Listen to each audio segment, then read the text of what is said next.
तो बच्चों, आज सबसे पहले तो वही टेस्ट पेपर हम डिस्कस कर लेंगे। उसके बाद जैसे होमवर्क में मैंने एडवांस के दो एक क्वेश्चन दिए थे वो देख लेंगे। एक्सरसाइज के क्वेश्चंस थे वो देख लेंगे। ठीक है। तो बच्चों ये बताओ, जो पेपर हुआ है उसके आंसर तुम लोगों को मिल गए हैं? ठीक है, तो बच्चों मैं सीधा फिर डिस्कशन कर रहा हूँ। उस पर बच्चों हम आते हैं।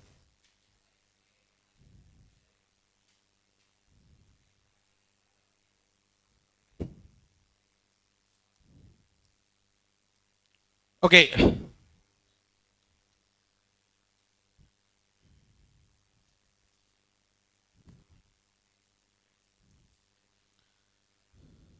तो बच्चों अब मुझे बताते चलें, जिसको कहीं कोई तकलीफ हो, कोई परेशानी हो।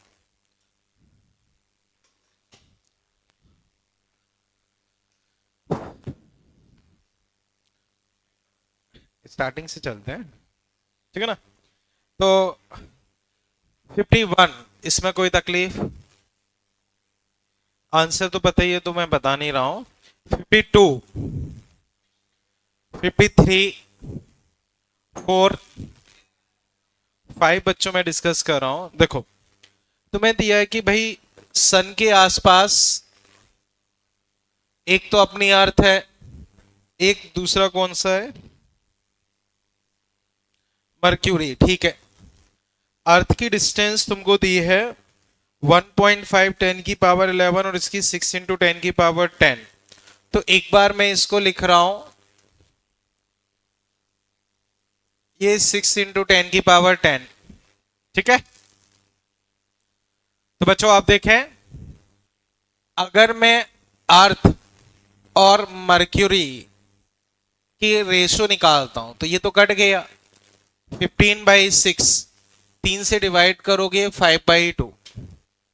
तो बच्चों डिस्टेंस का रेशो तुम्हारे पास कितना आया है? 5/2।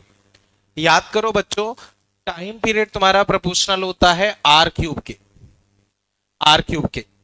तो यहां से मैं लिख सकता हूं कि भाई अर्थ का टाइम पीरियड और मर्क्यूरी का टाइम पीरियड, इसका क्यूब 125/8।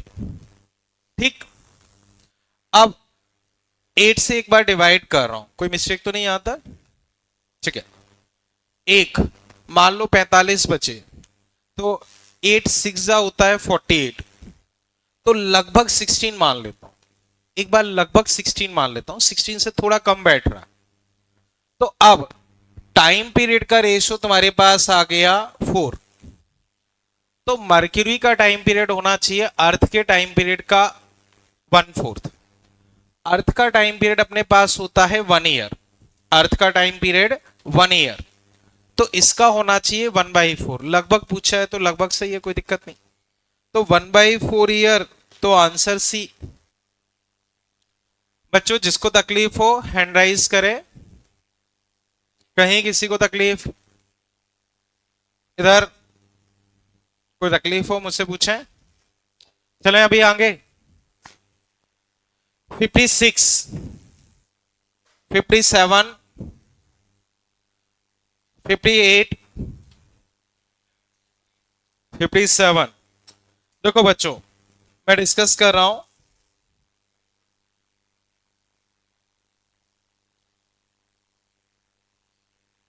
57 बच्चों, आपको कार्बन डाइऑक्साइड की सीपीसीबी मैंने सेम बताई है, बट रिक्वायरमेंट ये होती है कि भाई जो तुम्हें डेटा दिया है, पीछे तुम दोनों क्लास में आने के बाद कोई डिस्कशन ना करें। इधर आप, अब बच्चों देखो, मैं आगे डिस्कस कर रहा हूं, उसे तुम समझो। सीपी तुम्हें कार्बन डाइऑक्साइड नहीं, ऑक्सीजन के लिए दिया है 1.4 और उसके लिए दिया है 1.3। तो गामा कार्बन डाइऑक्साइड 1.3, ऑक्सीजन 1.2। बच्चों आगे देखना, 3 मोल इसके हैं और इसके मोल हैं 2। अब इसे मिक्स कर दिया,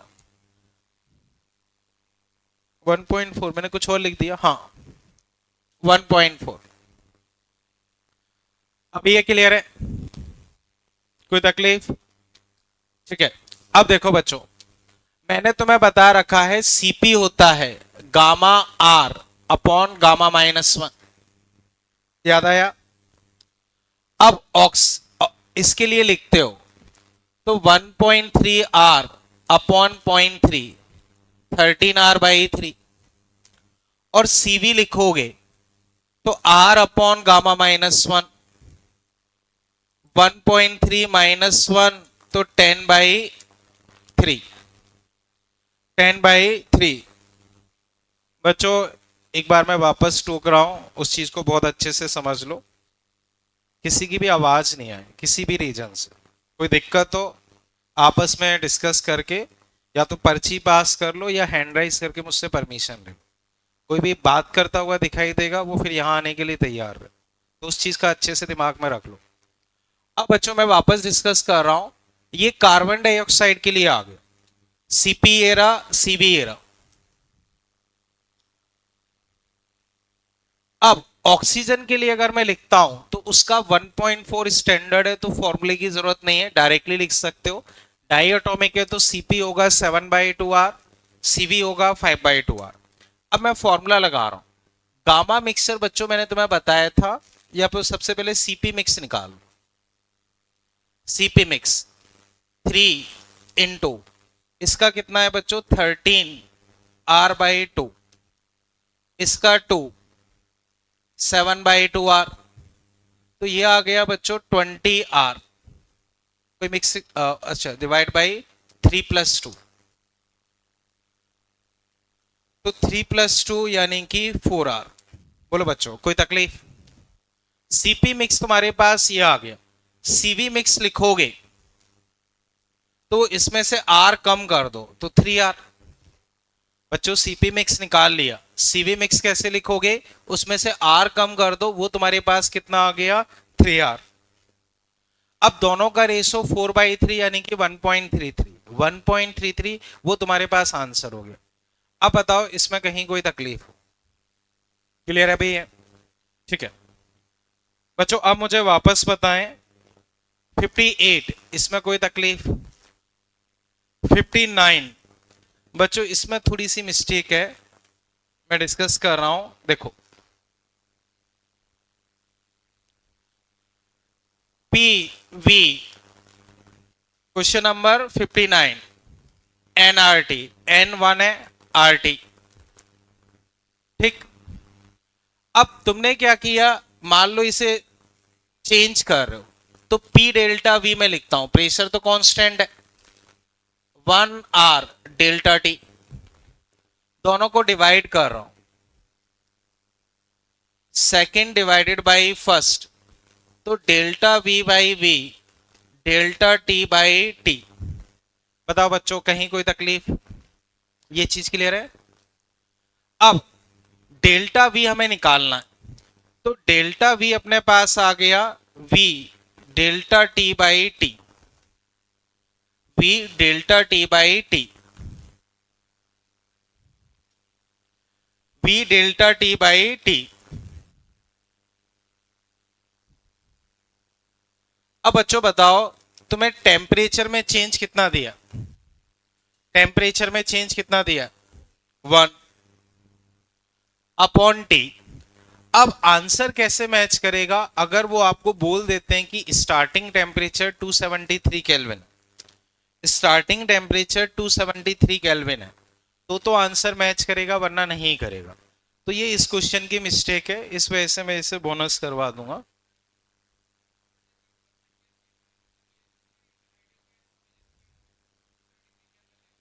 देखो परफेक्ट गैस का मतलब आइडियल गैस, लेकिन हम टेम्परेचर स्टार्टिंग 273 केल्विन कैसे लें? ओके इधर आ जाए बच्चों।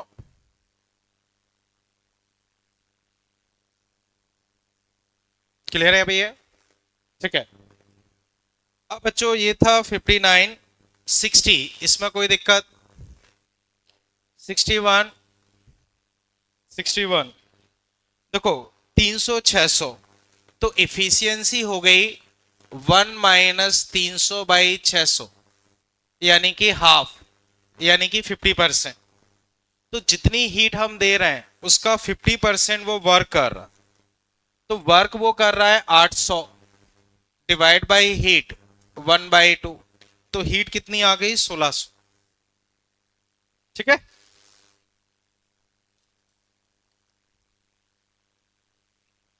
अब 62, इधर बीच में तुम दोनों डिस्कशन बंद कर लो। 62 देखो, monoatomic ideal gas temperature T1 cylinder में है, allowed to expand adiabatically T2। अब पहले लेंथ L1 थी, बाद में लेंथ L2 है, तुम्हें T1/T2 बताना। क्वेश्चन क्लियर है? ठीक है। अब बच्चों याद करो, एडियाबेटिक प्रोसेस में मैंने तुम्हें बता रखा है टीवी गामा -1 कांस्टेंट, तो T1 V1 की पावर गामा -1, T2 V2 की पावर गामा -1। पहले टेम्परेचर तुम्हारे पास था T1, volume area into length, monoatomic है तो 5/3, -1 करोगे तो 2/3 T2, बाद में वॉल्यूम एरिया इंटू लेंथ 2/3।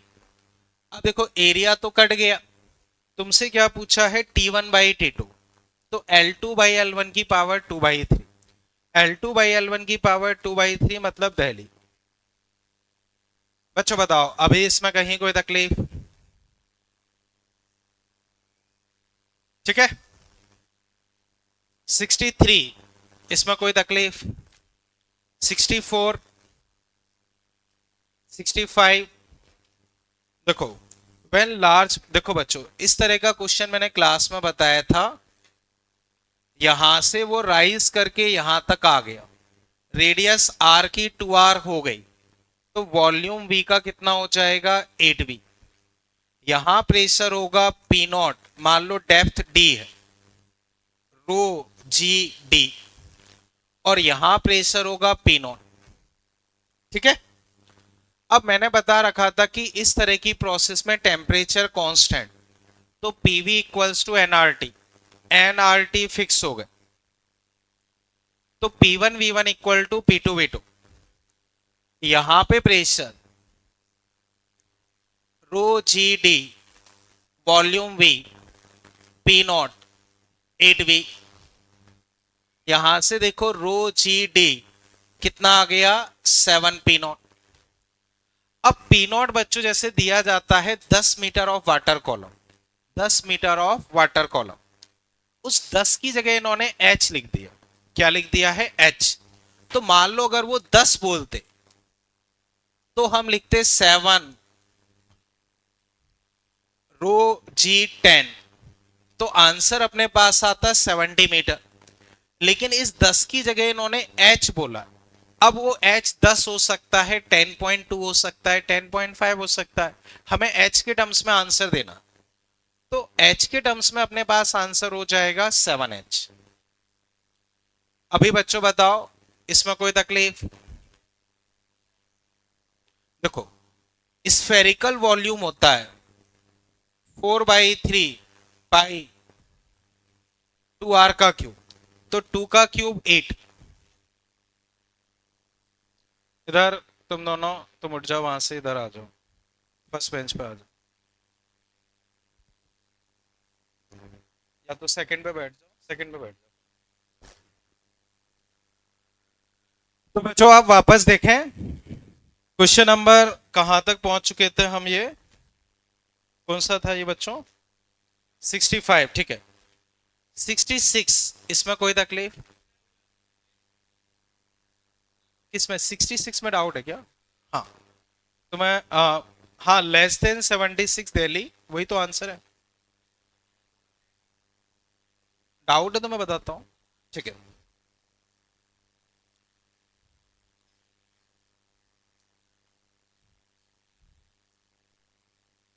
बच्चों इधर आ जाए। अब देखो बैरोमीटर के केस में मैंने तुम्हें बताया था P0 rho g height of mercury column. Clear है? अगर सब कुछ सही हो सी लेवल पे ये हाइट कितनी आती है? 76, कोई तकलीफ? ठीक है, ये 76 सेंटीमीटर नॉर्मल वे में होती। अब बच्चों मान लो तुम एक लिफ्ट के अंदर बैठे हो, लिफ्ट ऊपर एक्सीलेट कर रही है, नीचे एक्सीलेट कर रही है, सोच के बताओ एटमॉस्फेरिक प्रेशर बदलेगा क्या? तुम्हारी लिफ्ट में ऊपर नीचे होने से एटमॉस्फेरिक प्रेशर बदल सकता है क्या? वो नहीं बदले, वो वही रहेगा। तो मान लो एटमॉस्फेरिक प्रेशर तुम्हारा 10 की पावर 5 है, वो बदलेगा नहीं। जो मरकरी बैरोमीटर में भरा हुआ है उसकी डेंसिटी बदलेगी क्या? बोलो, लिफ्ट के ऊपर नीचे एक्सीलेट होने से डेंसिटी बदलेगी क्या? नहीं बदलेगी। तो वो तुम्हारी वही है 13.6 10 की पावर 3। लेकिन मान लो लिफ्ट 2 के एक्सीलेशन से ऊपर एक्सीलेट कर रही है, तो ग्रेविटी तुम लिखोगे 10 + 2। अब हाइट ऑफ मरकरी कॉलम, तो पहले जब तुम यहां 10 का डिवाइड करते थे तब 76 आती थी, 12 से डिवाइड करोगे तो 76 से कम हो जाएगी। मान लो लिफ्ट 5 के एक्सीलेशन से जा रही है तो और कम हो जाएगी। कनेक्ट कर पाए? तो ये तुम्हारा बदल नहीं रहा है, ये बदल नहीं रहा है। ग्रेविटी, इफेक्टिव ग्रेविटी तुम्हारा बढ़ेगा, इफेक्टिव ग्रेविटी बढ़ेगा तो हाइट ऑफ मरकरी कॉलम क्या हो जाएगी? कम हो जाएगी। बताओ बच्चों, अभी इसमें कोई तकलीफ? ठीक है, 66 हो गया, 67, 8, 8। बच्चों देखो 120 किलो का है, तैर रहा है। बच्चों 120 किलो का है, तैर रहा है। तो बताओ mg नीचे कितना लगेगा? नीचे mg कितना लगेगा? 120 g। उसको बैलेंस करने के लिए नीचे से कितना लीटर पानी हटेगा? 120। तो पहले ये कितना डूबा हुआ है? 120 लीटर। कितना डूबा हुआ है? 120 लीटर। कहीं तकलीफ? अब देखो क्वेश्चन कहां गया? 120 किलो वजन है और डेंसिटी है 600। तो इसका वॉल्यूम अगर मैं लिखता हूं तो 120 बाई 600, 120 बाई 600 करोगे तो 0.2 मीटर क्यूब ये वॉल्यूम आया। इसी को लीटर में कन्वर्ट करोगे तो 200 लीटर। तो बच्चों 200 लीटर में 120 लीटर डूबा हुआ है, 200 लीटर में से 120 लीटर डूबा हुआ है। मुझे बताओ बाहर कितना है? 200 लीटर में से 120 लीटर डूबा हुआ है, तो बताओ बाहर कितना हुआ? 80। उस 80 को तुम और डुबोना चाह रहे हो, 80 को और डुबोना चाह रहे हो तो आसपास से कितना पानी हटाओगे? 80 लीटर। 80 लीटर पानी हटाने के लिए कितना वजन रखना पड़ेगा? 80 किलो। तो तुम्हें एक्स्ट्रा कितना वजन रखना पड़ेगा? 80 किलो, क्योंकि तुम्हें पूरा 200 लीटर डुबोना है, 120 तो पहले से ही डूबा है। तो अगर हम इस पे 80 किलो रख दें तो उसको बैलेंस करने के लिए वो हटाएगा, तो वो 80 या पूरा डूब जाएगा। अभी बोलो कहीं तकलीफ हो? बाकी अपने अपने हिसाब से भी कर सकते हो। हाँ, कोई भी दिक्कत इसमें? ठीक है, देखो समझो 120 किलो टोटल मास है, तो mg लगेगा नीचे। इसको बैलेंस करने के लिए आसपास से कितना पानी हटाना पड़ेगा? 120 लीटर। ठीक है, उस ब्लॉक का टोटल वॉल्यूम है ये, यानी कि 200 लीटर। 200 में से 120 डूबा हुआ है, हम पूरा 200 डुबोना चाह रहे, तो हमने m मास का रखा। अगर टोटल मिलके 200 किलो हो जाए तो नीचे से 200 लीटर हटा देगा। टोटल 200 किलो के लिए इस m को कितना होना पड़ेगा? 80 किलो। ठीक बच्चों, 69 बच्चों, कोई डाउट? 70 बच्चों, देखो आसान सा ही है समझना। देखो अभी बताओ ये कैंडल कितनी डूबी हुई है? कितने परसेंट डूबी हुई है? बोलो बच्चों, कितने परसेंट डूबी हुई है? 50%। तो अगर ये 50% डूबी हुई है तो हमेशा आधी अंदर रहेगी आधी बाहर, आधी अंदर आधी बाहर। तो मान लो ये 40 सेंटीमीटर की है, तो आधी अंदर आधी बाहर, तो 20-20। 1 घंटे में ये जल गई, कितनी जल गई? 2। तो 40 से कितनी बचेगी? मान लो 40 सेंटीमीटर की है, 1 घंटे में 2 सेंटीमीटर जल गई, कितनी बची? 38। तो अब इसका कितना हिस्सा ऊपर होगा? 19। 19 अंदर। तो तुम सामने केवल फ्लेम देख रहे हो, टॉप पॉइंट। अभी तुम्हें मान लो 12 बजे वो 20 सेंटीमीटर ऊपर दिख रहा, 1 बजे तुम्हें 19 सेंटीमीटर ऊपर दिख रहा। तो तुम्हें फ्लेम 1 घंटे में कितनी नीचे आती हुई दिखाई दी? 1 सेंटीमीटर। अगले 1 घंटे में ये घट के 36 हो गया, तो 18 18। तो अगले 1 घंटे में भी कितनी गिरी? 1। तो 1 घंटे में वो कितनी कम हो रही है? 1। तो उसकी रफ्तार क्या होनी चाहिए? 1 सेंटीमीटर पर आवर। खत्म।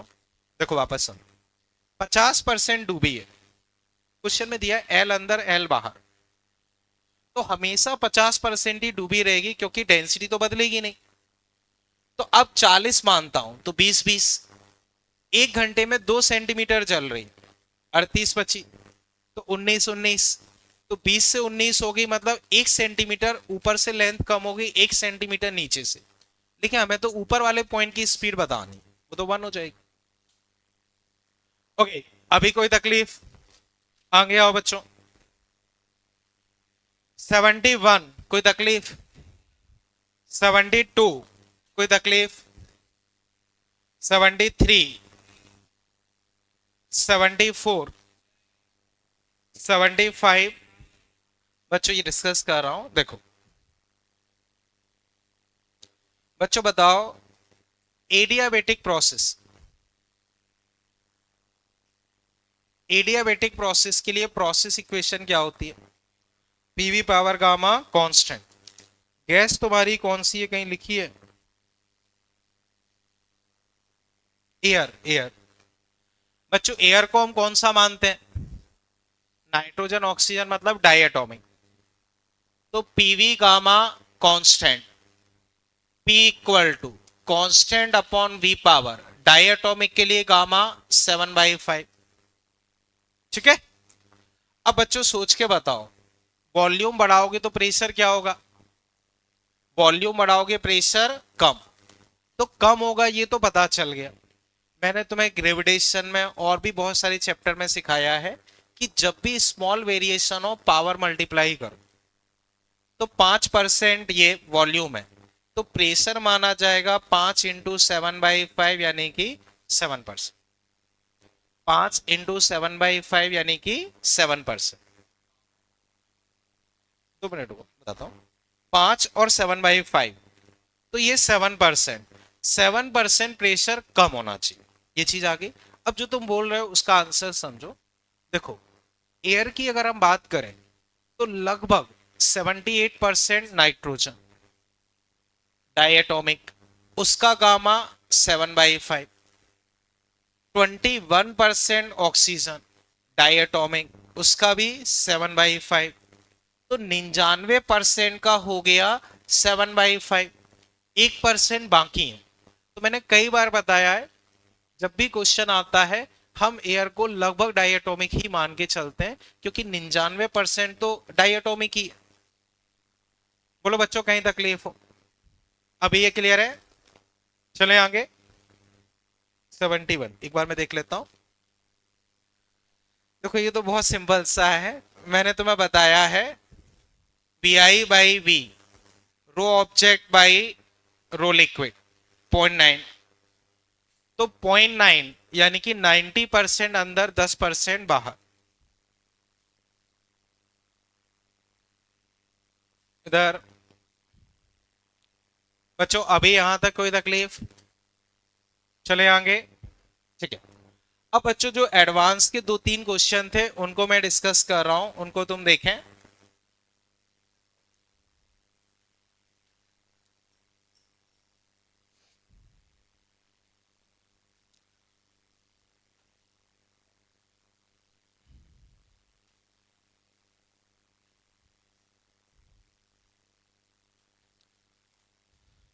तो बच्चों मैं एडवांस में जो 2 क्वेश्चन थे वो डिस्कस कर रहा हूं, उसे तुम देखो। पहला क्वेश्चन बच्चों ये था, इस तरह से एक अरेंजमेंट है, ये सिलेंडर ऐसे डूबा हुआ है। अब इसके 3 पार्ट हैं, तीनों पार्ट तुम्हें डिस्कस करने हैं, मैं डिस्कस कर रहा हूं, तुम लोग देखो। अगर तुम्हें याद हो, जहां मैंने आर्किमिडीज प्रिंसिपल स्टार्ट किया था, कुछ कुछ वैसा ही एक क्वेश्चन मैंने वहां पे करवाया था। अब बच्चों इस क्वेश्चन को 2 तरीके से कर सकते हैं, एक तो प्रेशर से कर सकते हैं, दूसरा बॉयंसी से। अब ये क्लियर है? अब देखो, ये ऐसे डूबा हुआ है। पहले पार्ट में find the total force exerted by liquid A. तो लिक्विड ए बच्चों सारा का सारा इस तरफ है, ये वाले सारे फोर्सेस कट जाएंगे। बताओ लिक्विड ए की वजह से फोर्स कितना होगा? 0। तो पहले में तुम्हारा आंसर क्या आ गया? 0। पहले में आंसर तुम्हारा आ गया 0। कोई तकलीफ? ठीक है। अब दूसरा पार्ट बच्चों मैं डिस्कस कर रहा हूं, उसे बच्चों तुम देखो। ये हाइट तुम्हें निकालनी है। ए, इसकी डेंसिटी दी है 0.7, इसकी डेंसिटी 1.2, ये हाइट 1.2, ये हाइट 0.8। याद आया बच्चों? अब याद करो, मैंने एक टॉपिक डिस्कस किया था, equilibrium of liquid, equilibrium of object into liquid. उसमें रिजल्ट अपना आया था v1 rho 1 plus v2 rho 2 equal to v1 plus v2 into rho. याद आया बच्चों? क्लियर है? उसी में वॉल्यूम को लिखोगे h1 into area, h2 into area, h1 plus h2, उस तरह से। तो बच्चों मैं वो रिजल्ट यूज कर रहा हूं, चाहो तो बेसिक से कर सकते हो, वो तुम्हारे ऊपर है। ठीक है,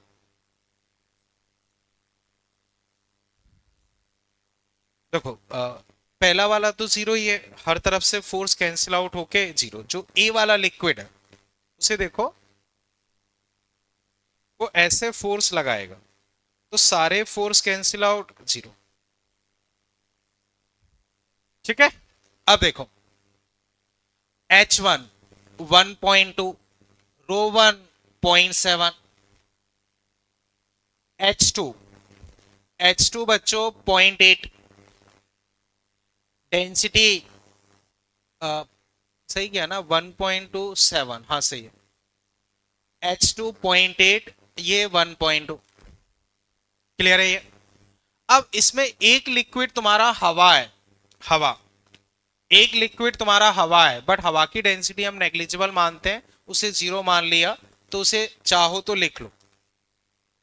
जैसे मैंने 2 के लिए डिस्कस किया था, 3 होंगे तब भी वही होगा।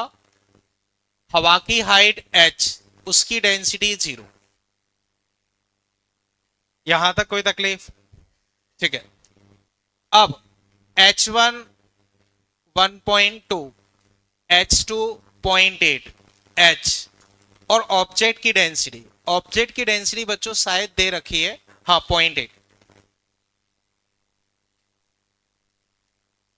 इतना समझे बच्चों?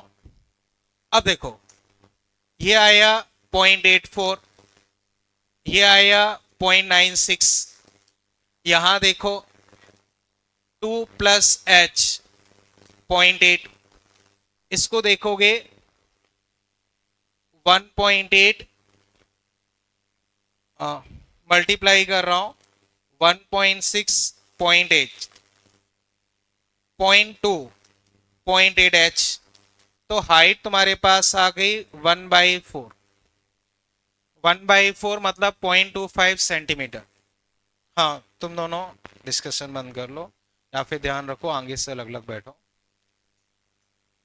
बच्चों अब मुझे बताओ, इसमें कहीं कोई दिक्कत? एक बार मैं फिर बता रहा हूं, यहां 3 फ्लूइड है, मैंने तुम्हें 2 के लिए बताया था, 3 के लिए भी जनरलाइज कर सकते हो। एक फ्लूइड तुम एयर मान सकते, तो एयर की हाइट h है, तो h1 रो 1 प्लस h2 रो 2 प्लस h3 रो 3, h1 plus h2 plus h3, वही है। यह बिल्कुल बेसिक से कर। दोनों तरीके मैंने तुम्हें सिखा रखे। हवा में हाइट है h, लेकिन हवा की डेंसिटी हम जीरो मानते, हवा की डेंसिटी नेग्लिजिबल मानते। अब इस लिक्विड में हाइट है 0.8, डेंसिटी 1.2, तो 0.8 into 1.2, 1.2 into 0.7, h1 plus h2 plus h into object की डेंसिटी। बच्चों बताओ सेकंड पार्ट में कहीं कोई तकलीफ? सेकंड पार्ट अभी क्लियर है? तो बिल्कुल उस कोने में पहुंच जाओ। सेकंड पार्ट अभी क्लियर है? अब थर्ड पार्ट देखो। थर्ड पार्ट में तुमसे ये कहा है कि इसको ऐसे प्रेस कर दे, पूरा डुबो दिया, पूरा, तो पूरा डुबो दिया और छोड़ दिया, तो बच्चों इसको जबरदस्ती डुबा के छोड़ोगे तो ये कहां मूव करेगा? ऊपर। ऊपर मूव करेगा तो तुम्हें इसका एक्सीलरेशन बताना। क्वेश्चन क्लियर है? एक्सीलरेशन बच्चों क्या होता है? Net force by mass, net force by mass. बच्चों अभी की सिचुएशन में बताओ इस पे नेट फोर्स कितना है? अभी की सिचुएशन, अभी बिल्कुल रेस्ट पे है, नेट फोर्स क्या हुआ? जीरो। तो अभी तो जीरो है। मान लो मैंने इसको डुबो दिया, डुबो दिया, तो बच्चों सोच के बताओ जो ए लिक्विड में हाइट है उस पे कोई फर्क पड़ेगा? नहीं। बी लिक्विड में जो हाइट है, पीछे तुम दोनों डिस्कशन बंद कर लो, बी लिक्विड में जो हाइट है वो बढ़ेगी या कम होगी? बढ़ जाएगी। अब ये एच अपने पास निकल के आया 0.25 सेंटीमीटर। तो अगर हम इसे पूरा डुबोना चाहते हैं, अगर हम इसे पूरा डुबोना चाहते हैं तो बताओ कितना तुम्हें और डुबाना पड़ेगा हाइट वाइज? 0.25।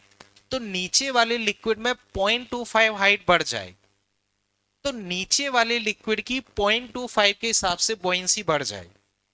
तो अब अगर मैं एक्सीलरेशन लिखना चाहता हूं तो वो होगा force by mass.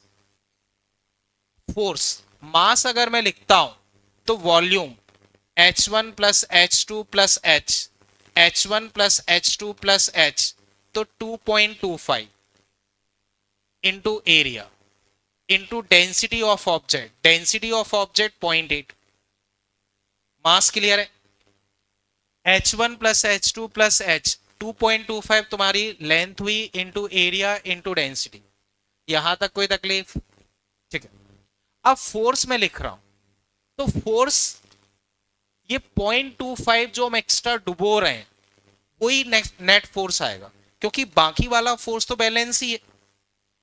Net force अगर मैं लिखूंगा तो जो मैंने 0.25 एक्स्ट्रा डुबाया है उसकी वजह से ही आएगा, तो उस 0.25 की वजह से मैं बॉयंसी लिख रहा हूं, तो 0.25 into area, volume, density of liquid 1.2 into G. देखो 0.25 जो हम एक्स्ट्रा डुबो रहे हैं उसी की वजह से केवल एक्स्ट्रा फोर्स आएगा, क्योंकि हमें एक्स्ट्रा फोर्स लिखना है, वही अपना नेट फोर्स है। तो एक्स्ट्रा फोर्स जो हम 0.25 एक्स्ट्रा डुबोने वाले हैं उसी की वजह से, तो height into area, volume into density, इसमें एक्स्ट्रा बढ़ रहा है 1.2 जी। बच्चों अब चेक करो, ए कट गए, सॉल्व करोगे आंसर, बच्चों इसके दे रखे हैं ना, उसमें आंसर दिए कि नहीं दिए पीछे? हाँ, तो आंसर बच्चों जो भी तुम्हें दिया है वो आ जाएगा। अभी इसमें बताओ कहीं कोई तकलीफ? ये वाला क्वेश्चन अभी क्लियर है? चले आगे। ठीक है। इसके बाद बच्चों मैंने एक और क्वेश्चन दिया था, उसे फिर मैं डिस्कस कर रहा हूं।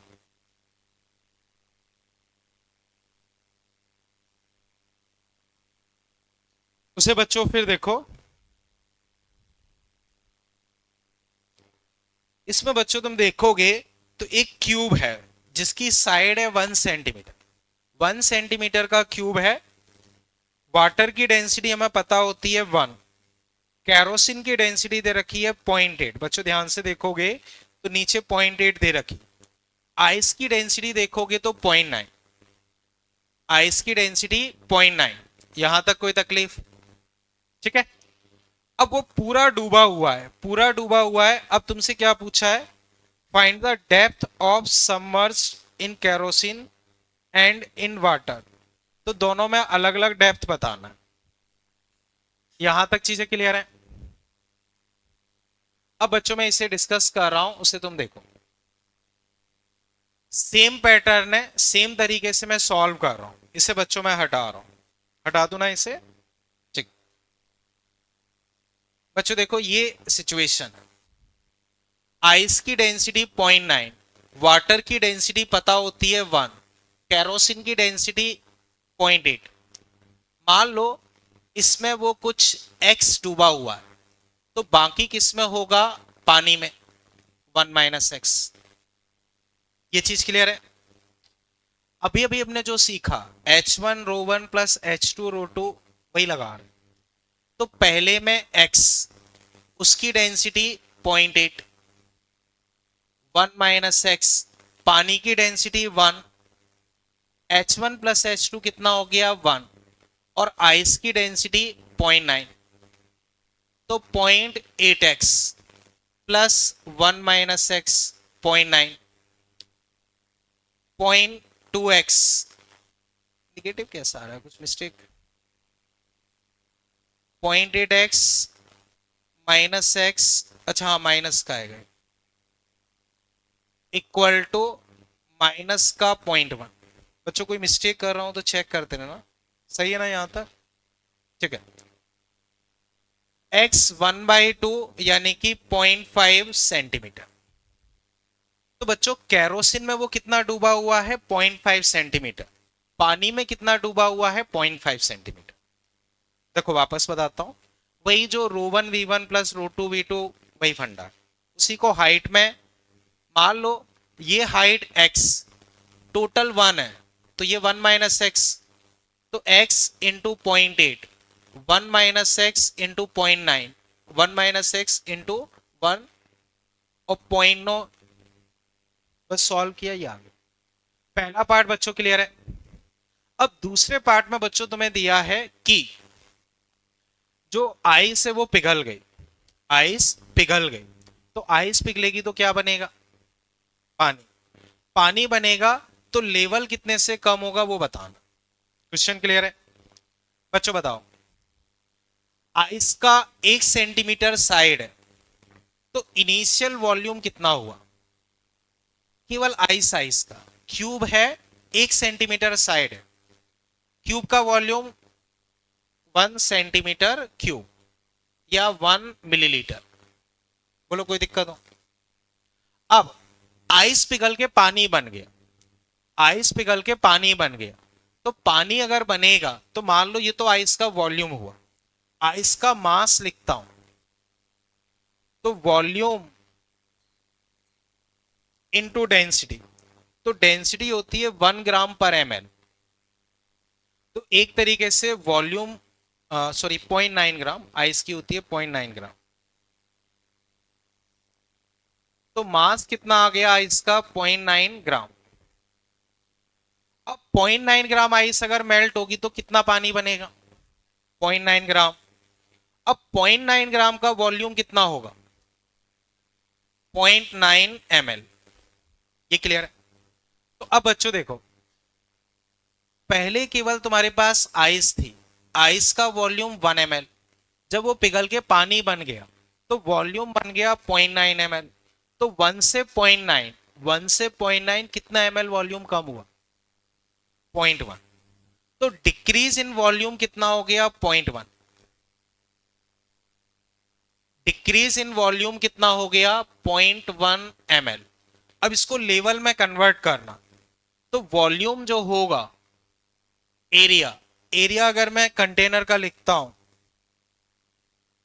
तो कंटेनर का कुछ दिया है, हाँ 10 सेंटीमीटर, तो 10 इंटू हाइट, तो हाइट यहां से आ गई 0.01 सेंटीमीटर, ये आंसर।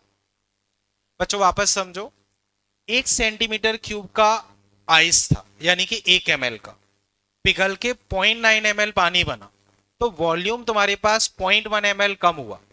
0.1 ml वॉल्यूम जो कम हुआ है उसको लेवल के टर्म्स में देखते हैं। जैसे जो लेवल यहां था पहले, वो अब थोड़ा सा गिर जाएगा, कितना कम होगा?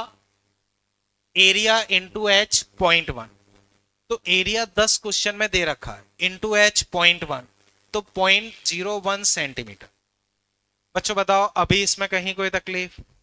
चले आगे, ठीक है। इसके अलावा बच्चों मैंने तुम्हें एक्सरसाइज 1 से कई सारे क्वेश्चंस दिए थे, उनको बच्चों बाद में डिस्कस कर लेते हैं, ठीक है ना, कल डिस्कस कर लेते हैं। अभी थोड़ा सा टॉपिक आगे कंटिन्यू कर रहे हैं, ठीक। तो बच्चों आप इधर आ जाएं। लास्ट टर्म पे बच्चों हमने फ्लूइड डायनेमिक्स स्टार्ट किया था, उसमें मैंने तुम्हें बताया था कि अगर फ्लूइड कंटेनर के रिस्पेक्ट में मूव कर रहा हो तो उससे रिलेटेड प्रॉपर्टीज हम किस में डिस्कस करते हैं? फ्लूइड डायनेमिक्स में। ये चीज क्लियर है? अब वापस आओ, उसके बाद हमने पढ़ा था सबसे पहले स्टडी फ्लो या स्ट्रीमलाइन फ्लो। स्टडी फ्लो या स्ट्रीमलाइन फ्लो क्या था? जो प्रॉपर लेयर्स बना के चल रहा है, प्रॉपर लेयर्स बना के चल रहा है, उसको हम स्टडी या स्ट्रीमलाइन फ्लो बोलते हैं।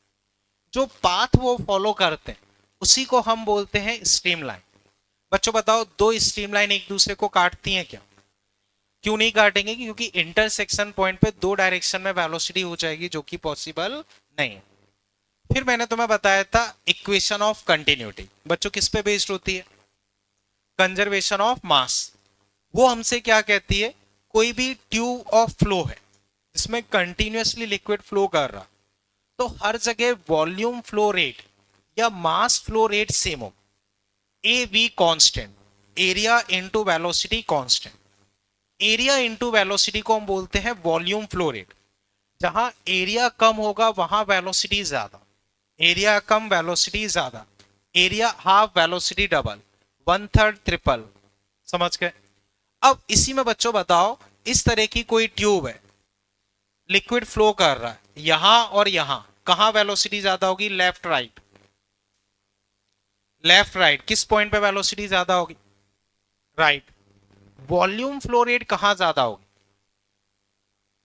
कांस्टेंट। ये दिमाग में रखना, इसमें जरूर सिली मिस्टेक होती है, वो दिमाग में रखना। थोड़े टाइम बाद तुम वेलोसिटी को ही वॉल्यूम फ्लो रेट समझोगे, वो गलत है। वॉल्यूम फ्लो रेट हर जगह सेम हो। उसके बाद बच्चों मैंने टॉपिक डिस्कस किया था, जैसे मान लो ये कंटेनर है, खुला है, ओपन टू एयर, तो यहां प्रेशर एटमॉस्फेरिक प्रेशर, मान लो बच्चों ट्रांसपेरेंट है, यहां तक पानी भरा है, मैंने एच डेप्थ पे होल किया, एच डेप्थ पे होल किया, तो जो लिक्विड बाहर निकलेगा उसकी रफ्तार क्या होगी? √2gh। याद रखने का सिंपल तरीका, एच हाइट से कोई चीज गिराते हो, √2gh स्पीड होती है, वही यहां पे। अब रेंज लिखना हो तो वो भी बच्चों मैंने बताया था, देखो ये स्पीड √2gh। अब ये वाली डिस्टेंस निकालोगे h माइनस एच, तो टाइम लगेगा 2h minus h by g into speed √2gh। ये रेंज हो गई, तो रेंज तुम्हारे पास आई थी ये। क्लियर है बच्चों?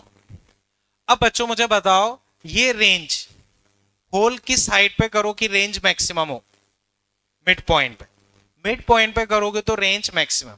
अब एक दो पॉइंट और इंपॉर्टेंट बता रहा हूं, उसे फिर मैं लिखवा दूंगा, बट समझो। नॉर्मल वे में ये कंटेनर रखा है तो स्पीड हो गई √2gh। यही तुमने लिफ्ट में रख दिया, लिफ्ट ऊपर ए एक्सीलरेशन से जा रही है, तो बताओ जी इफेक्टिव क्या लोगे? जी इफेक्टिव क्या लोगे? जी प्लस से। तो स्पीड की जगह तुम क्या लिखोगे? √2g+a into H. कोई दिक्कत?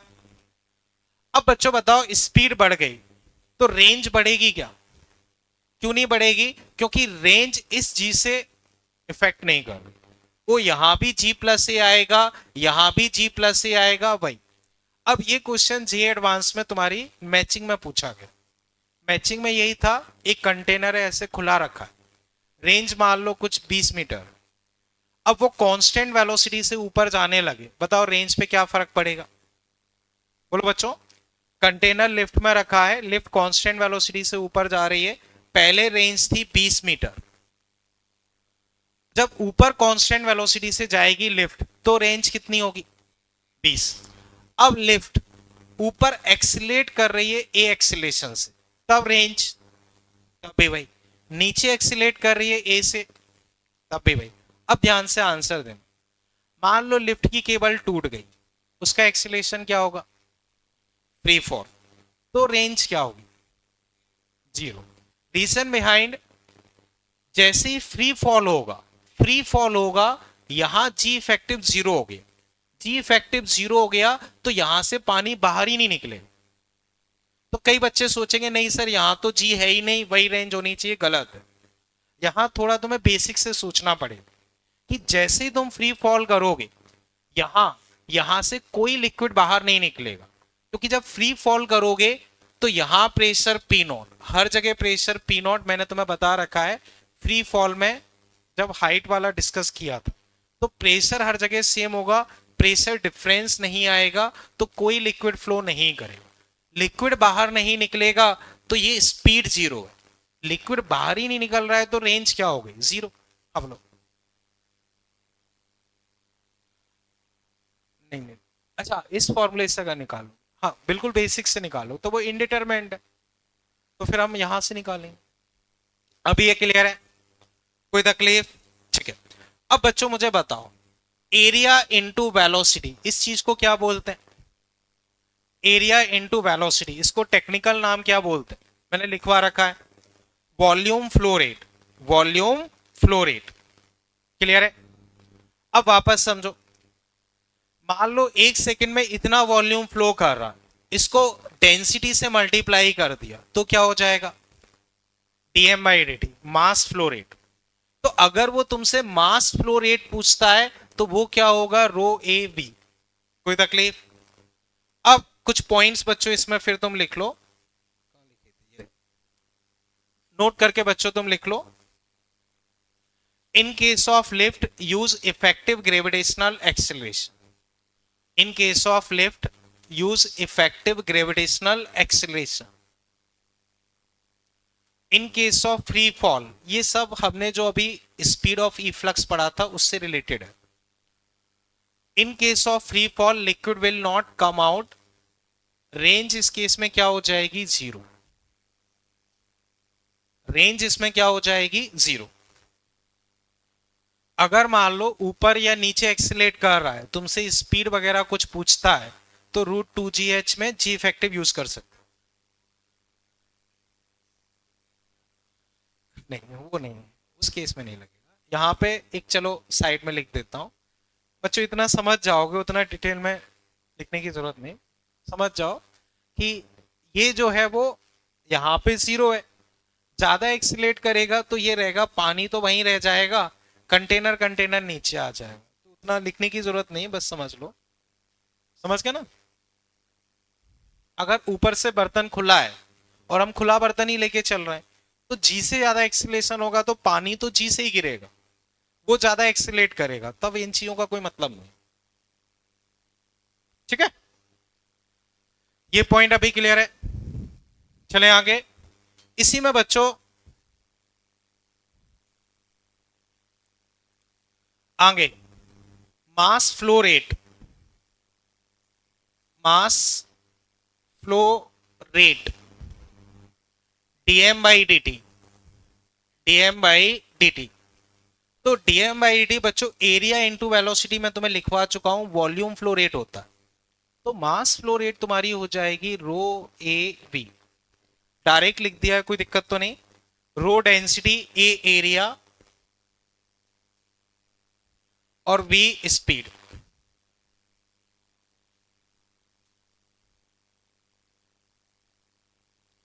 तो मास फ्लो रेट रो ए वी, रो तुम्हारे पास डेंसिटी, ए एरिया और वी स्पीड, इतनी कहानी क्लियर है।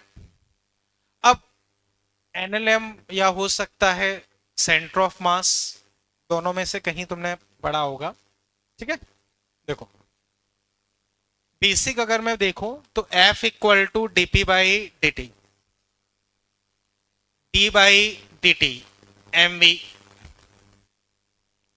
अब मान लो v एक बार मैं फिक्स मान लो, v एक बार फिक्स मान लो, तो v into d m by D t. तो ये बच्चों में भी तुमने पढ़ा होगा, force equal to v d m by D t पढ़ा होगा।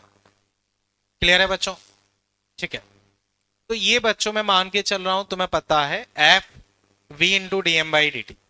तो ऐसे ही कई बार हमसे कंटेनर पे फोर्स पूछा जाता है, तो फोर्स अगर मैं लिखता हूं तो v into d m by D t, v into rho A V square. Force तुम्हारे पास क्या हो गया, रो ए वी स्क्वायर। इतना और कर लो बच्चों, ये लिखने की जरूरत नहीं है, ये बस समझाने के लिए है, इसको लिखना। जैसे कंटेनर में होल कर दिया, तुमसे पूछा लिक्विड बाहर निकल रहा, तो कंटेनर पे फोर्स कितना लगेगा, तो rho A V square D M by D T. अभी भी मैंने बताया D M by D T rho A V है, तो डीएम बाई डी टी की जगह मैं रो ए वी लिख सकता हूं।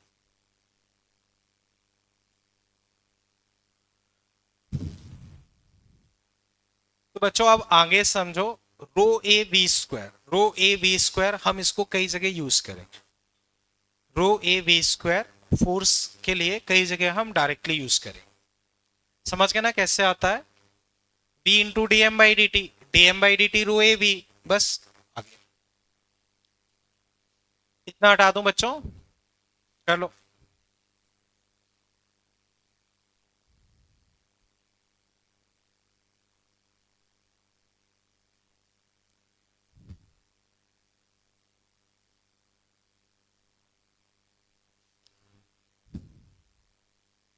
इसके बाद बच्चों एक एग्जाम्पल लिख लो। एग्जाम्पल बच्चों लिखो, calculate friction force on container, calculate friction force on container, calculate friction force on container in each case, calculate friction force on container in each case। ठीक है, अब पहला केस ये रहा, मान लो ये केस 1, आंसर बोलना नहीं है, सिंपल सा है, rho density of liquid, H depth पे होल किया, एरिया ए, और ये कंटेनर रेस्ट पे। तो बच्चों इससे लिक्विड यहां निकलेगा, तो इसके जाने की टेंडेंसी किस तरफ होगी, पीछे, लेकिन ये रेस्ट पे, तो इसको कौन रोक रहा है, फ्रिक्शन। तो उस फ्रिक्शन फोर्स को तुम्हें बताना है, आंसर बोलना नहीं है, एक बार बस लिख लो। क्वेश्चन समझ गए ना?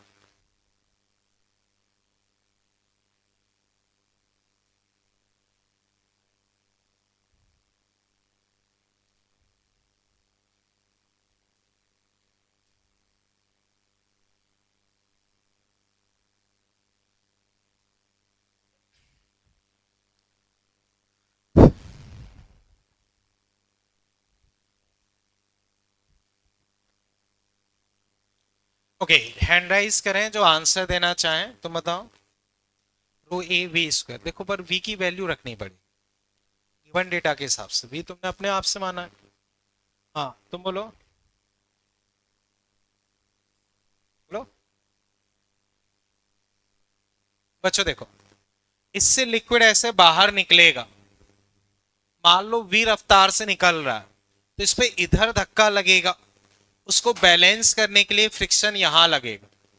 तो फ्रिक्शन अगर मैं लिखता हूं rho A V square, rho A V बच्चों हम सीख चुके हैं, रो 2GH का स्क्वायर।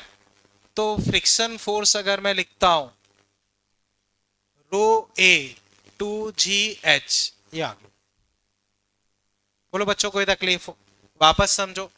अभी अभी हमने सीखा फोर्स होगा रो ए वी स्क्वायर, तो जैसे तुम बुलेट यहां फायर करते हो, फोर्स पीछे लगता है, तो ऐसी लिक्विड यहां फेंक रहे हो, तो कंटेनर पे फोर्स पीछे लगेगा, तो पीछे खिसकेगा, लेकिन फ्रिक्शन उसको खिसकने से रोक देगा, फ्रिक्शन उसको खिसकने से रोक देगा, रोक देगा। तो फ्रिक्शन फोर्स इसी फोर्स के बराबर होना चाहिए। तो friction force rho a b square, b अभी अभी हम सीख चुके हैं √2gh। बस ये आंसर। अब बच्चों जैसे तुम कई बार देखोगे जो वाटर टैंक आते हैं, वाटर टैंक कई बार मान लो सोसाइटीज वगैरह में या कई जगह पानी खत्म हो जाता है तो कई बार टैंक मंगाने पड़ते हैं, और भी कई रीजन के चलते टैंक मंगाने पड़ते हैं। तो अधिकतर केस में उनका नोजल ऐसे नीचे रखा जाता है। जैसे जो टैब होता है, एक तो हम ऐसा नोजल बना सकते हैं। तो ऐसा नोजल बनाने में दिक्कत क्या है, पानी सीधा सामने जाएगा और उनमें पानी बहुत ज्यादा होता है, बहुत ज्यादा पानी होता है, एरिया भी बहुत ज्यादा होता है। ठीक है, तो रो ए बी स्क्वायर अच्छा खासा फोर्स लगेगा, तो वो पानी इधर फेंकेगा, खुद इधर भागेगा। तो उससे बचने के लिए नोजल ऐसे कर देते हैं। नोजल ऐसे करने से फायदा ये है, फोर्स ऊपर लगेगा, वो mg के साथ एडजस्ट हो जाएगा, नॉर्मल उसको एडजस्ट कर देगा, तो उतनी दिक्कत नहीं। तो उसी वजह से अधिकतर केस में नोजल को ऐसे नीचे रख देते हैं जिससे कि वो नीचे पानी को फेंके। अब ये क्लियर है। सेकंड केस बच्चों देखो, बच्चों अब इसमें दो होल कर दिए, एक इधर एक इधर, इन दोनों होल के बीच की डिस्टेंस है h। क्वेश्चन बच्चों वही है जो मैं लिखवा चुका हूं, तुम्हें फ्रिक्शन फोर्स निकालना। एक बार अपने दिमाग से लिखो, फिर मैं डिस्कस करता हूं। लगभग वही क्वेश्चन है, बस दोनों साइड होल कर दिए और हाई डिफरेंस h है।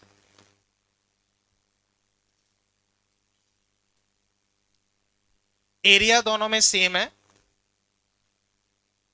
एरिया सेम है।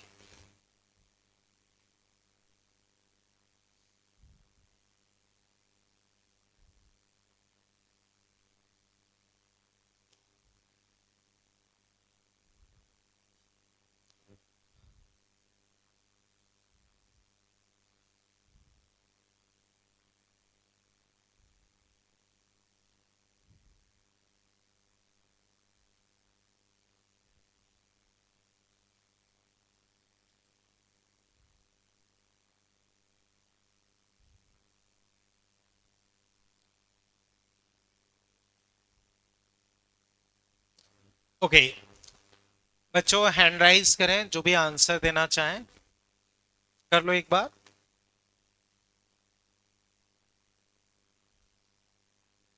और कोई? सही है बच्चों, देखो मैंने इसे h1 माना, इसे मैंने h1 माना, अपनी तरफ से मान लिया। तो फोर्स मेरे पास होता है rho A V square, rho same है, ए सेम है। बच्चों बताओ किस वाले होल से ज्यादा स्पीड से लिक्विड निकलेगा, नीचे वाले से। तो बच्चों तुमने देखा भी होगा, जैसे 3-4 माले की बिल्डिंग है तो नीचे की तरफ जो टैब ओपन करता है वहां बहुत रफ्तार और प्रेशर से पानी आता है। कई बार नीचे वाले अगर मान लो कनेक्टेड बिल्डिंग है, नीचे वाले ओपन कर लेते हैं तो ऊपर के फ्लोर पे पानी ही नहीं आता, तो फिर बोलते हैं कि भाई अपना नल बंद कर लो जिससे यहाँ भी पानी आ जाए। जैसे सेम घर है, 2-3 मंजिल का घर है, तो मे भी कई बार तुमने देखा हो नीचे अगर 2-3 नल चालू कर लिए तो बीच वाली बिल्डिंग पे पानी ही नहीं आता क्योंकि सारा पानी वही निकल जाता। खैर अब इधर आ जाओ, इसकी रफ्तार ज्यादा होगी तो इसका फोर्स ज्यादा होगा। मान लो इसकी वजह से फोर्स F1, इसकी वजह से फोर्स F2। फोर्स क्या होगा अभी भी हमने सीखा है, रो ए, और इसकी स्पीड अगर लिखूंगा तो √2g h1 प्लस h का स्क्वायर। तो इसका फोर्स मेरे पास निकला रो ए 2g h1 प्लस h। बोलो कहीं तकलीफ? देखो हम v√2gh में h क्या होता है, फ्री एंड से डेप्थ, फ्री एंड से डेप्थ। ऐसे F2 अगर मैं लिखता हूं तो सेम पैटर्न से बच्चों में डायरेक्ट लिख रहा हूं रो ए 2g, इसमें केवल h1 आ जाए क्योंकि वहां से डेप्थ केवल h1 है। बच्चों बताओ कोई तकलीफ हो? अभी ये क्लियर है। अब इसका फोर्स इधर, इसका फोर्स इधर, दोनों अपोजिट हैं, अपोजिट है तो नेट फोर्स हो जाएगा सब्ट्रैक्शन, नेट फोर्स सब्ट्रैक्शन। तो नेट अगर मैं लिखता हूं तो सब्ट्रैक्ट अगर मैं करूंगा तो F1 माइनस F2, बच्चों मैं डायरेक्टली सब्ट्रैक्ट करके लिख रहा हूं रो ए 2GH। अब ये नेट फोर्स इस तरफ लगेगा क्योंकि इसका डोमिनेटिंग फोर्स है, तो फ्रिक्शन जो आएगा वो इस साइड आएगा,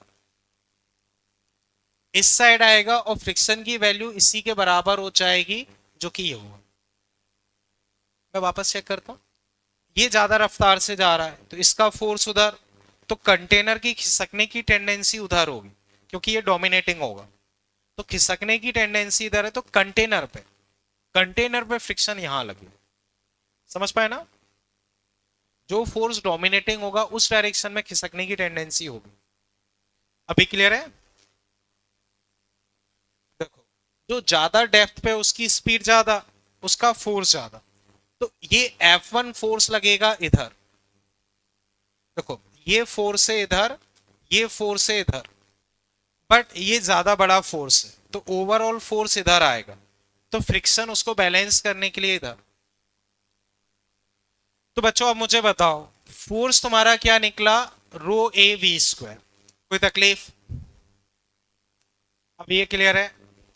अब इसमें और किस तरह के क्वेश्चन होते हैं वो मैं डिस्कस कर रहा हूं, उसको समझना। तो बच्चों इधर देखें, अब देखो एक क्वेश्चन बच्चों ये रहता है, जैसे वाटर गन तुमने देखी होगी या टीवी में देखी होगी। टीवी में जैसे मान लो भीड़ इकट्ठी हो जाती, कई बार भीड़ को तितर बितर करना, ठीक है ना, इधर उधर करना, तो अब उन पर वाटर गन फेंकी जाती। वाटर गन में क्या होता है, पानी को बहुत रफ्तार से मारा जाता है, बहुत रफ्तार से लोगों पे मारा जाता है, तो उससे भी अच्छी खासी लगती है, ठीक है। तो उस वाटर गन को तुमने देखा होगा, बहुत रफ्तार से ऐसे पानी आ रहा, तुम्हारी बॉडी से टकराएगा, बॉडी से टकराएगा तो तुम्हारी बॉडी पे फोर्स लगाएगा।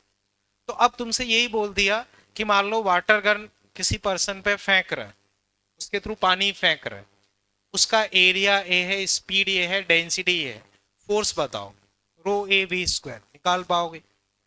ठीक है। अब इसमें ये रहता है, मान लो ये दीवार है, दीवार पे ही वाटर गन मार रहे हैं, बताओ फोर्स क्या होगा? रो ए वी स्क्वायर। बट इसमें एक कंडीशन, जैसे याद करो बच्चों, एनएलएम में मैंने बताया मास, देखो ऐसे देखना, ये पार्टिकल यू स्पीड से आया, यहीं अटका रह गया, इधर बच्चों चेंज इन मोमेंटम क्या हुआ, इससे फेंका यहीं अटक गया, change in momentum zero, sorry MU, कितना हुआ एमयू। मान लो वो वापस आ गया तब 2 mu। तो यहां पे हम ये मान के चलते हैं कि ये ऐसे पानी मार रहे हैं, गिरने के बाद उसकी रफ्तार जीरो हो गई, ऐसे ही फैल गया, तो mu zero, change in momentum mu, तो फिर फोर्स क्या हो जाएगा? रो ए वी स्क्वायर। कई बार लैंग्वेज में लिख भी देते हैं कि इस पे पानी मारा, पानी मारा, पानी टकराने के बाद दीवार पैरेलल चला गया, उसकी स्पीड ऑलमोस्ट खत्म हो गई, तो वो कंडीशन मानते हुए हम लेके चले। ये चीज क्लियर है?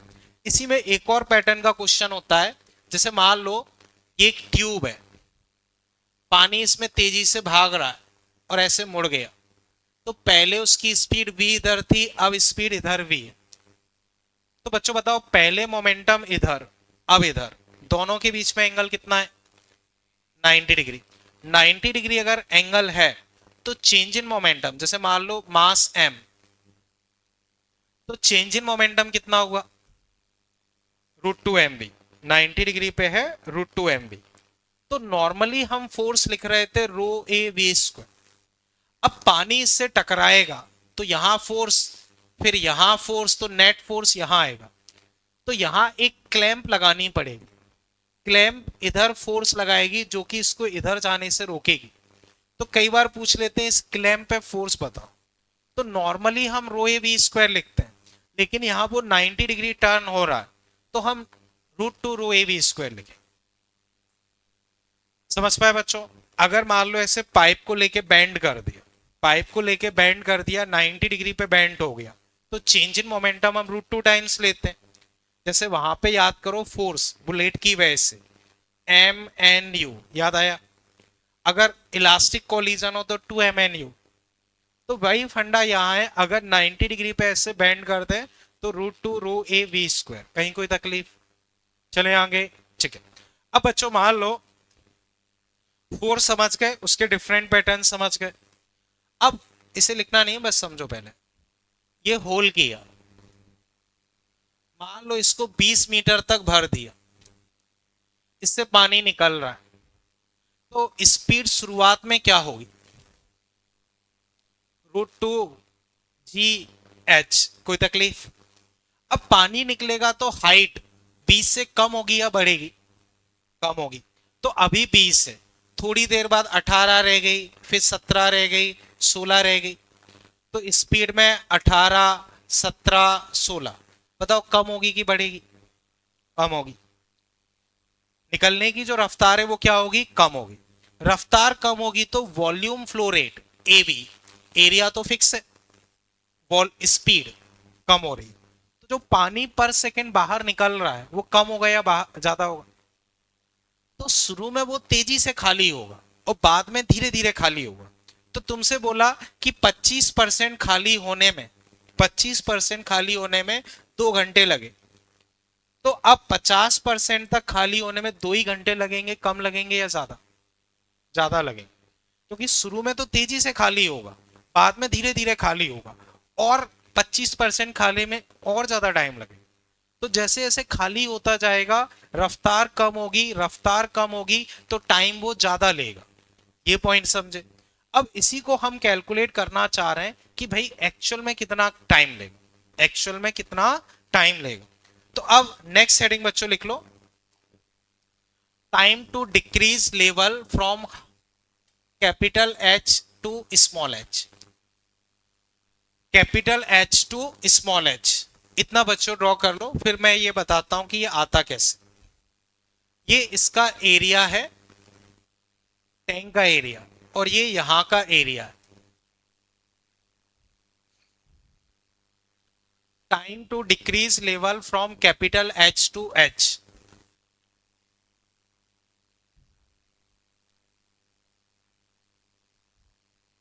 तो मान लो जैसे पहले कैपिटल एच हाइट तक वो भरा हुआ था, अब उसका लेवल डिक्रीज होके स्मॉल एच तक आ गया, तो यहां इस प्रोसेस में वो कितना टाइम लेगा वो अगर मैं लिखता हूं तो ये फॉर्मूला हो जाएगा। अब ये फॉर्मूला आता कैसे वो भी मैं डिस्कस करता हूं, बट पहले इतना नोट कर लो। तो बच्चों वेडनेसडे तुम्हारा क्विज है, उसमें वही हमेशा याद रखो, मेरा पैटर्न वही रहेगा, ग्रेविटेशनल, केटीजी, थर्मोडायनेमिक्स, फ्लूइड, जितना हो जाएगा वो आएगा, ठीक है।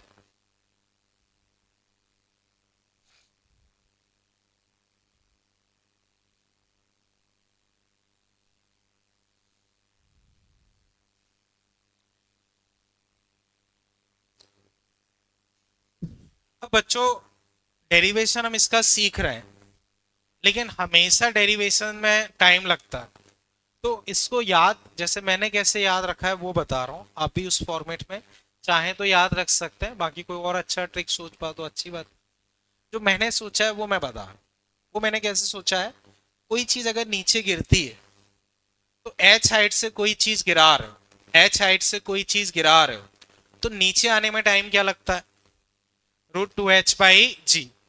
तो ऐसे ही समझो, पूरा गिरने में टाइम √2h/g, ये गिरने में टाइम √2h/g। बस याद करने की टेक्निक है, कोई मेथड नहीं है, आप अपने अपने हिसाब से भी याद कर सकते हो, बट जो मैंने याद रखा है वो बता।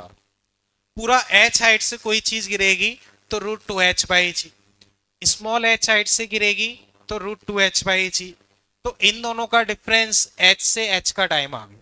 वापस समझो, कैपिटल H से गिरेगी 2h/g, स्मॉल h से गिरेगी √2h/g, तो ये डिफरेंस ऑफ टाइम आ गया। लेकिन खाली होने में बहुत ज्यादा टाइम लगता है, ऐसा नहीं कि भाई तुमने होल किया तत्काल खाली हो जाए। रीजन, बाहर का एरिया बहुत ज्यादा होता है, टैंक का एरिया काफी ज्यादा होता है, तो एक काफी ज्यादा टाइम लगता है, तो एक बड़े फैक्टर से मल्टीप्लाई करना पड़ेगा, और वो बड़ा फैक्टर हो जाता है कैपिटल A/A।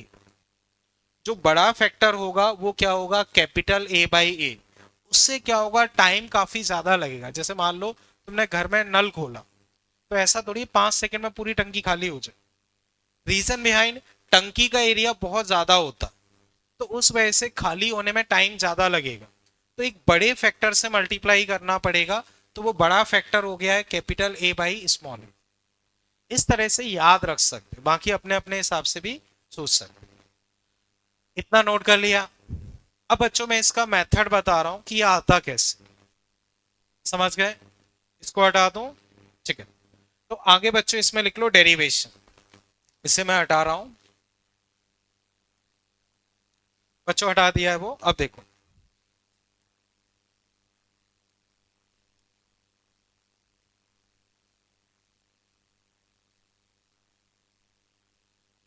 तो बच्चों आप देखना, ये इस तरह से खाली हो रहा, इस तरह से खाली हो रहा। तो कभी इसकी हाइट y है, कभी इसकी हाइट y, यहां से पानी ऐसे बाहर निकल रहा है। तो बच्चों बताओ, बिल्कुल बॉटम पे ही मैंने होल किया है, हालांकि ऐसा कोई जरूरी नहीं होता है, पर अभी मान लो बॉटम पे ही किया। तो अगर इसकी हाइट y है, तो बच्चों बताओ जो पानी बाहर निकलेगा उसकी रफ्तार क्या होगी?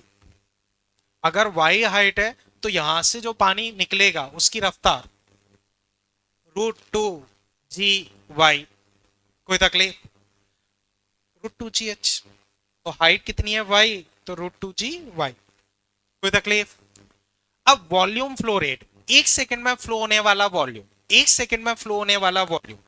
तो वेलोसिटी मुझे पता है, तो 1 सेकंड में फ्लो होने वाला वॉल्यूम इंटू एरिया, ये 1 सेकंड का फ्लो होने वाला वॉल्यूम। बोलो कहीं तकलीफ? ठीक है।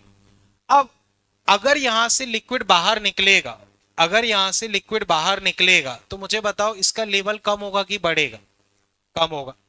इसका एरिया कैपिटल है, इसकी स्पीड मान लो v2। तो चलो समझो, मान लो यहां स्पीड है v1, एरिया a, तो जितना यहां से उतना यहां से, याद करो equation of continuity, equation of continuity से मैं बोल सकता हूं a v2, small a v1। बोलो कोई तकलीफ? अब एरिया a, उसकी स्पीड, उसकी स्पीड बच्चों में लिखूंगा dy by D T. v2 मेरे पास क्या हो गया, dy by D T. Small A v1 बच्चों बताओ क्या होगा, v1 बोलो बच्चों √2 g y। अब बताओ टाइम के साथ y कम होगा कि बढ़ेगा? कम होगा, तो उस वजह से एक माइनस लगा दिया। माइनस क्यों लगाया है? क्योंकि y टाइम के साथ कम हो रहा है, तो माइनस का dy बाई डी टी। ये क्लियर है? अब यहां से देखो,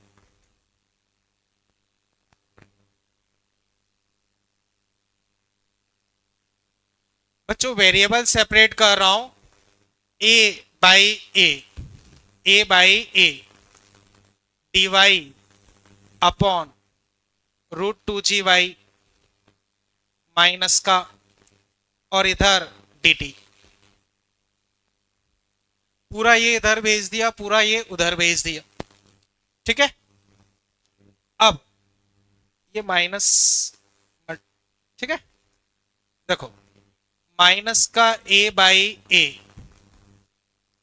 √2 g कॉमन लिया, √y बच्चों में उसका डायरेक्ट इंटीग्रेशन लिख रहा हूं या साइड में बता रहा हूं, y की पावर -12, -12 प्लस 1, तो 1/2, 1/2, तो 2√y, 2√y। तो इसका इंटीग्रेशन, या चलो पहले इंटीग्रेशन का सिंबल लिख देता हूं, dy √y dt। जब टाइम जीरो था, जब टाइम जीरो था तब y था कैपिटल H, जब टाइम t है तो y रह गया स्मॉल h। जब टाइम जीरो था तो कैपिटल H हाइट तक भरा था, अब यहां तक। अब माइनस का a बाई ए √2 g, इस √y का इंटीग्रेशन 2√y, h से h t -0, अब बच्चों लिमिट रख के तुम एडजस्ट करना, जो मैंने तुम्हें रिजल्ट बताया है वही आ जाए। तो आगे लिमिट रख के तुम एडजस्ट कर लोगे, जो रिजल्ट मैंने तुम्हें सिखाया है वही आ जाए। तो इतना एक बार कंप्लीट कर लो, फिर मैं वापस डिस्कस करता हूँ। ठीक है, कर लो फटाफट।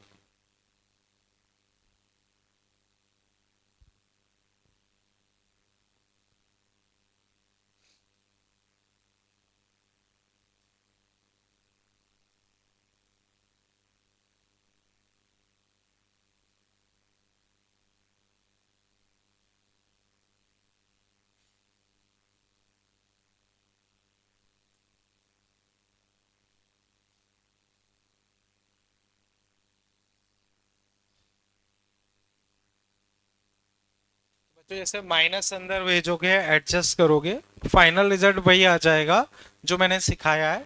तो आगे बच्चों खुद से कर सकते हो, सीखने लायक केवल यहीं तक था।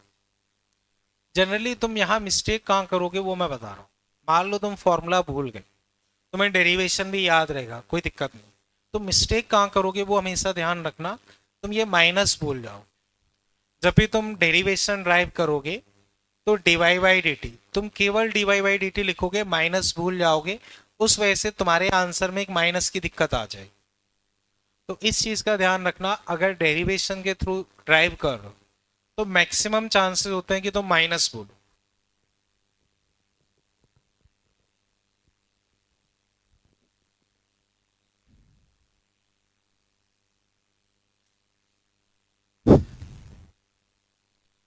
बच्चों इतना अभी कर लिया। अब बच्चों जिसका ये सॉल्व हो गया है उसको मैं बता रहा हूं।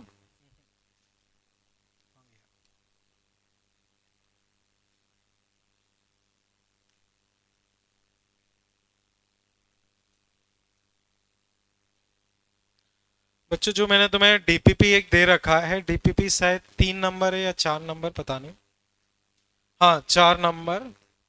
तो 4 नंबर में बच्चों देखो, क्वेश्चन नंबर 8 पहले देखो। क्वेश्चन नंबर 8, 4 नंबर डीपीपी, उसमें क्वेश्चन नंबर 8। इसमें कहीं कोई किसी को दिक्कत लग रही हो वो पूछे। आगे बच्चों मैनिपुलेट कर लोगे ना, ज्यादा कुछ उसमें है नहीं, बस लिमिट वगैरह रख के एडजस्ट करोगे, आंसर मैच कर जाएगा।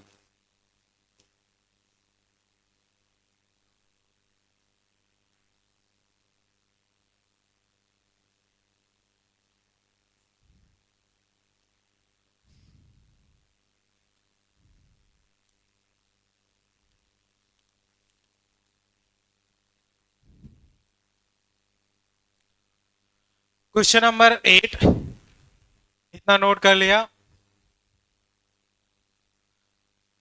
In a large tank of cross section area A, there is a small hole of area A at bottom.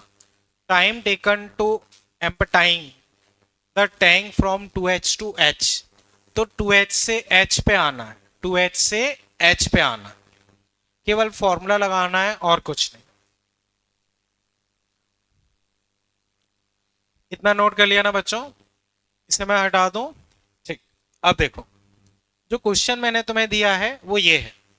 तो पहले फॉर्मूला लिख लो, ए बाई ए, ठीक है, √2 H/G माइनस 2/G। अब 2H से H पे आना है, तो पहले वाली हाइट क्या है 2H, बाद वाली हाइट H, बस आंसर। अब मैच करो, किससे मैच कर सकता है। तो √G कॉमन ले लो और √H कॉमन ले लो। तो √H और √G कॉमन लोगे तो 2 माइनस √2, 2 माइनस √2। दिल्ली से बच्चों मैच कर रहा है कि अब मैं मिस्टेक कर रहा हूं। दिल्ली में क्या खराबी है? अच्छा हाँ, उल्टा लिखा है, ठीक है, ओके। दिल्ली सही है क्योंकि इसमें कैपिटल ए और स्मॉल ए, ठीक है। चेन्नई आंसर, चेन्नई बच्चों करेक्ट है, दिल्ली में मिस्टेक। अब ये क्लियर है। अब इससे पहला वाला क्वेश्चन रीड करो, 7th number. A large tank filled with water to a height h is to emptied through a small hole at bottom, the ratio of time taken, the ratio of time taken for the level of water to fall from h to h by 2 and h by 2 to bottom. तो h से h by 2 और h by 2 से bottom, बच्चों यही मान सकते हो, 2h से h और h से 0, बात तो एक ही है, h से h by 2 और h by 2 से 0, उसकी जगह ये मान लो 2h से h और h से 0, कोई फर्क थोड़ी पड़ना, या h by 2 लिख के भी सॉल्व कर सकते हो। तो 2h से h आने में तो ये टाइम लगा, अब h से 0 आने में टाइम क्या लगेगा, तो root 2 by G minus 2 by G, पहले हाइट थी h, अब हाइट है 0, बोलो कोई तकलीफ, यही तो लगेगा। अब इन दोनों का रेशो पूछा है तो ये कट गए, root 2 by G 2 by G 2 by G 2 by G, ये कट गए, बचा क्या, ऊपर बचा रूट 2h, यहां रूट h, नीचे क्या बचा रूट h, 0 और लिख लो, उससे फर्क नहीं पड़ना, रूट h भी कट गया, तो फाइनली बचा रूट 2 माइनस 1, रूट 2 माइनस 1 मतलब चेन्नई। बोलो बच्चों अभी इसमें कहीं कोई तकलीफ, बच्चों ये क्लियर है, इन दोनों में कहीं भी डाउट, चले आगे, ठीक है। अब नेक्स्ट हेडिंग बच्चों तुम लिख लो बर्नौली इक्वेशन, बर्नौली इक्वेशन। तो बच्चों पहले मैं कुछ थ्योरेटिकल पॉइंट्स बता रहा हूं, फिर बाद में इक्वेशन आएगी। बर्नौली इक्वेशन, तो पहला पॉइंट बच्चों ये है,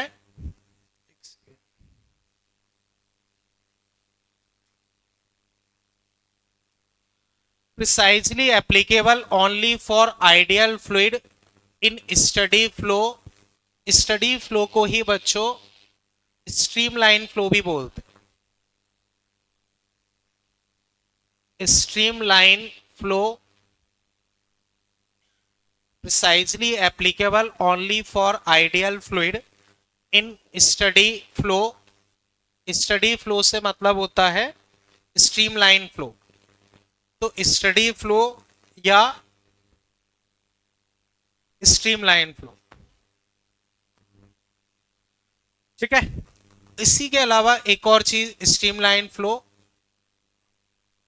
अलोंग स्ट्रीमलाइन, अलोंग स्ट्रीमलाइन, तो प्रिसाइजली एप्लीकेबल, ये बच्चों थ्योरेटिकल पॉइंट में काम में आ जाते हैं जो पॉइंट्स मैं बता रहा हूं, precisely applicable only for ideal fluid in steady flow, steady flow को ही स्ट्रीमलाइन फ्लो बोलते हैं, अलोंग स्ट्रीमलाइन, तो कोई स्ट्रीमलाइन के अलोंग ही तुम लगा सकते। नेक्स्ट, ये किस पे बेस्ड होती है, तो बच्चों वर्क एनर्जी थ्योरम या एनर्जी कंजर्वेशन पे बेस्ड होती है। ये किस पे बेस्ड होगी, वर्क एनर्जी थ्योरम या एनर्जी कंजर्वेशन, तो it is based on conservation of energy और application of work energy theorem in fluid flow, इस पे based. According to this equation total energy per unit volume remains constant at each point of streamline।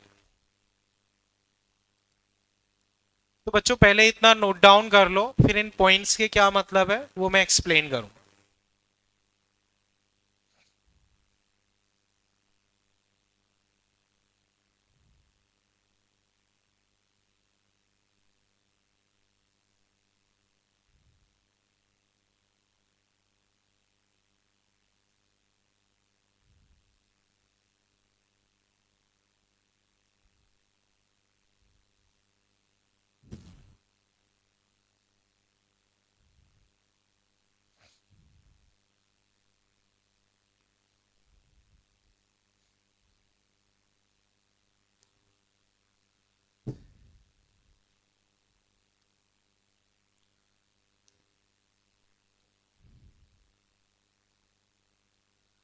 भाई साहब ठीक हो, कोई दिक्कत परेशानी?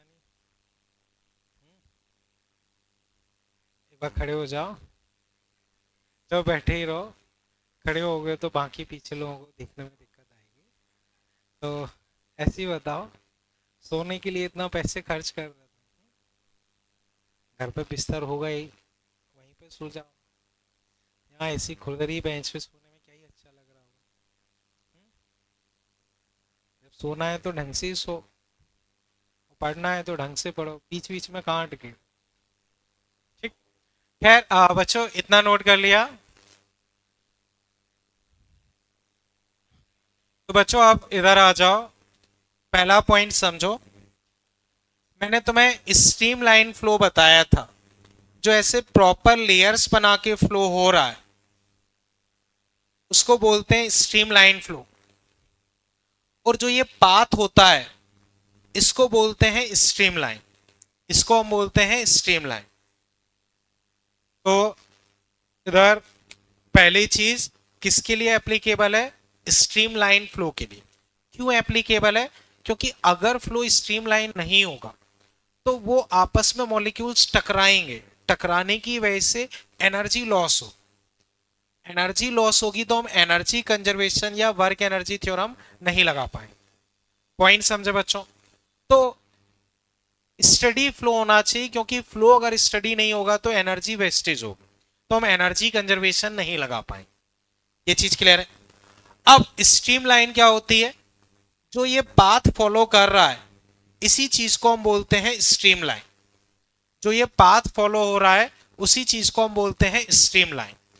तो इसी स्ट्रीमलाइन के कोई भी दो पॉइंट्स पे लगा सकते हो, जैसे ये पॉइंट या ये पॉइंट, ये पॉइंट या ये पॉइंट। तो स्ट्रीमलाइन के किन्हीं भी दो पॉइंट्स पे लगा सकते। ये पॉइंट क्लियर है? अब थ्योरम हमसे क्या कहता है?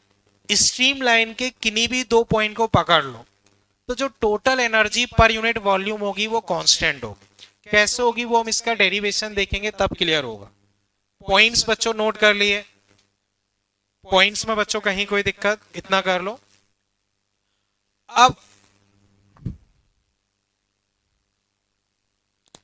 एक्सरसाइज 1 में बच्चों मैंने तुम्हें कुछ क्वेश्चंस दिए थे, उसके अलावा मैं कुछ और क्वेश्चन तुम्हें बता रहा हूं, वो तुम देखो।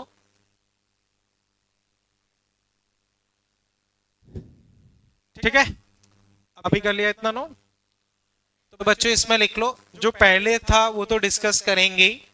डीसीटी 2 इसको कंप्लीट कर लेना। डीसीटी 3 इसमें अप टू 9 तक, लेकिन 5 नंबर क्वेश्चन छोड़ देना, 5 नंबर क्वेश्चन छोड़ देना। डीपीपी 4 इसमें अप टू क्वेश्चन 9, जो डीपीपी 4 अभी हम डिस्कस कर रहे थे उसमें वैसे 9 तक हम क्लास में ही कर चुके हैं, बट स्टिल कोई रह गया हो तो देख लेना। ठीक है, अब डीसीटी 2 में क्वेश्चन 18 में थोड़ा सा करेक्शन है, वो मैं बता दूंगा, ऐसे ही बता ही देता हूं। देखो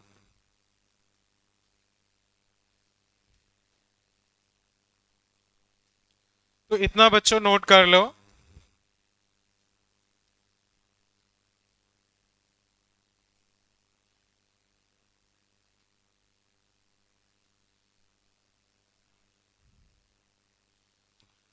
डीसीटी 2 इसमें 18 में बच्चों आंसर 0.04 मीटर क्यूब पर सेकेंड होगा। तो मैं 4 मीटर पर सेकेंड दिया है वो गलत है, आंसर ये होगा, ये करेक्शन है।